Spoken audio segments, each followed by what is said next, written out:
Gabby Moskowitz. I am a food blogger, cookbook author, and producer of Young and Hungry on Freeform. And today I am gonna make some matzah with you. It's important to know that matzah that you make at home is not technically kosher for Passover. So if you have a strict kosher home, this isn't a great recipe to use during Passover, but you can use it any other time during the year, and it's really fun. So it's a really important Jewish value called na'aseh v'nishma, and that means learning by doing. So today we're gonna learn all about matzah by making it. Let's make some matzah. So the first thing I'm gonna do is I'm gonna take this rim baking sheet and I'm gonna preheat it in the oven. And I know this is a little different from most baking projects, but just trust me. I've got my oven preheated to 500 degrees, super, super high. I'm gonna flip this baking sheet over and I'm gonna just put it down here. All right, now that's gonna get nice and hot, which is gonna help make our matzah super crispy really quickly. So I'm gonna start with some really simple ingredients. I have some regular all-purpose flour here, and I'm just gonna sift it into this mixing bowl. So sifting it, just make sure that there's nothing that you don't want in your matzah. So we've got some sifted flour. This is just a little bit of warm water.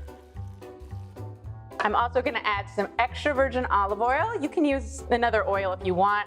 I really like the taste of olive oil. And just a little bit of salt. So you just work it together. Matzah is made always in under 18 minutes because 18 minutes is the point at which people say that that's when the dough starts to rise. And as we know, during Passover, we don't eat leavened bread. And so it's important that the bread not be leavened. So I'm gonna take a little bit of flour and just give myself this nice floured surface so the dough doesn't stick. And I'm gonna take my dough and just sort of pat it, make sure it's nice and smooth. And I'm gonna cut it into pieces. So I'm just rolling this out. Okay, see how it's nice and thin? That's what we're looking for. Next, I'm gonna take a fork. First of all, it keeps the matzah from rising too much. It also looks cool and it's kind of fun. Now you have a couple of choices next. You can just put it in the oven plain. You could also brush it with a little bit of water or a little bit of oil. I'm gonna go with oil just because I think the flavor's nice. And this is just gonna help make sure that it browns really evenly. Just to give it a little more flavor, just a little bit of flaky Maldon salt. You could also use regular kosher salt if you want. Okay, so this one is ready to go. If you're working with an oven and you're a kid, you may need to have a parent come and help you with this part because it's a little dangerous and those baking sheets get very hot. What we're gonna do here is open the oven, pull out our baking sheet, and then very quickly slide our matzah onto the baking sheet.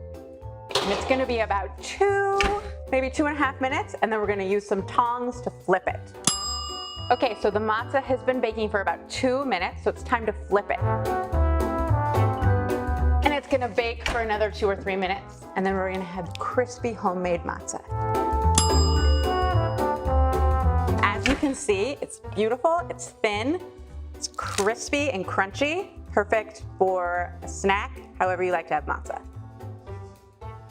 My all-time favorite way to dress up matzah is to make matzah pizza. I've got some nice tomato sauce. I have some shredded mozzarella. That's gonna go on top. So that is nice and cheesy as far as I'm concerned. I'm gonna throw it back in the oven. And in just a couple of minutes, I'm gonna have homemade matzah pizza. Oh my goodness. Look at that. I'm gonna take a bite. It looks so good. Ugh, so cheesy. Mmm, so delicious. As you can see, it is so easy to make matzah at home and there are so many different ways to do it. I wish you a very, very happy Passover. Make sure to subscribe for more great Jewish videos, and you can find me on Instagram and Twitter at Gabby Moskowitz.